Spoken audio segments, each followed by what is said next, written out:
Welcome back students. और आज की क्लास में हम आप लोगों के लिए बताने वाले हैं बड़ी ई की मात्रा वाले कुछ शब्द। पिछली वीडियो में हमने देखा था कि हमने आपको छोटी ई की मात्रा वाले कुछ शब्द बताए हुए थे और बताया था कि उन्हें कहाँ लगाते हैं, कैसे लगाते हैं और उनका जो उच्चारण होता है वो कैसा होता है। आज हम आपको जो बताएंगे वो है हमारी बड़ी ई की मात्रा।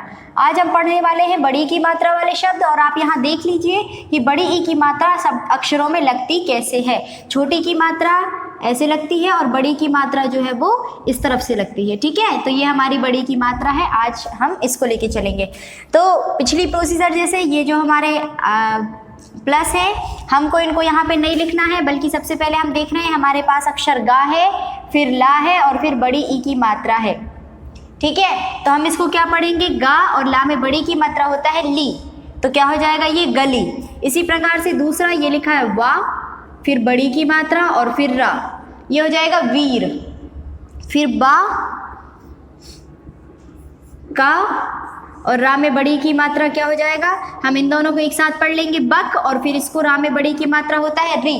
तो तीन जब हम सबको एक साथ पढ़ेंगे तो क्या हो जाएगा बकरी। फिर यहाँ पर देखेंगे माँ, ये छा और ये ला में बड़ी की मात्रा क्या हो जाएगा म, छ और ला में बड़ी की मात्रा ली, तो क्या हो जाएगा मछली।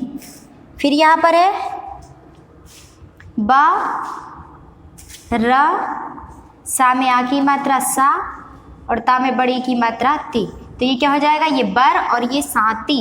अब आप लोग यहाँ पर एक चीज़ समझ नहीं पा रहे होंगे कि मैम जब आप हमें बड़ी की मात्रा पढ़ा रही हैं तो इसमें आ की मात्रा कैसे लग गई। तो मैं आपको एक चीज़ बता दूँ, जैसे हमने सबसे पहले पढ़ा था आ की मात्रा वाले शब्द, फिर हमने पढ़ा था छोटी की मात्रा वाले शब्द, और अब हम पढ़ रहे हैं बड़ी ई की मात्रा वाले शब्द। तो इसमें क्या होता है कि जब हम छोटी की मात्रा यदि पढ़ रहे हैं तो उसमें हम आ वाले जो मात्रा है उसका इस्तेमाल भी कर सकते हैं। ठीक है, हम जो पिछला पढ़ते जाते हैं ना, जैसे सबसे पहले हमने पढ़ लिया आ की मात्रा, फिर हमने पढ़ लिया छोटी की मात्रा, फिर हमने पढ़ लिया बड़ी की मात्रा। यदि हमको छोटे की मात्रा पढ़ना है तो हम उनके साथ इन सब मात्राओं का भी उपयोग कर सकते हैं।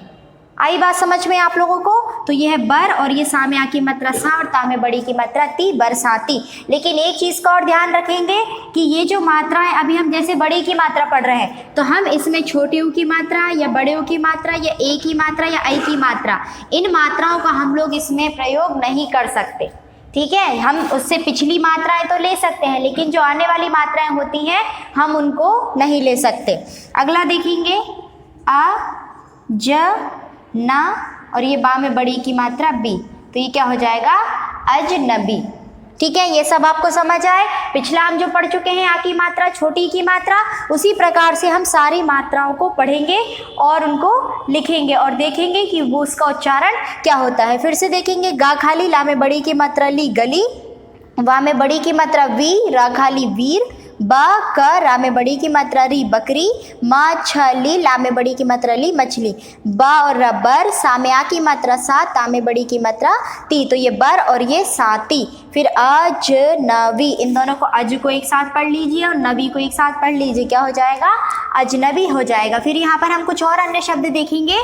तो यहाँ पर क्या है तीन, ता में बड़ी की मात्रा ती और ये ना खाली ना, तो ये क्या हो जाएगा तीन। यहाँ पर देखेंगे ता में बड़ी की मात्रा ती, रा खाली तीर। अब फिर यहाँ पर हम देखेंगे कि हमने यहाँ पर आ की मात्रा का और लगा लिया है, क्यों, क्योंकि ये हमारे बड़ी की मात्रा के पहले वाले मात्राएं हैं। ठीक है, बड़ी की मात्रा जो है इसके पहले हमने कौन सी मात्रा पढ़ चुके थे, आ की मात्रा पढ़ चुके थे, तो हम आ की मात्रा भी ले सकते हैं और छोटी की मात्रा भी बड़ी की मात्रा वाले शब्दों में ले सकते हैं।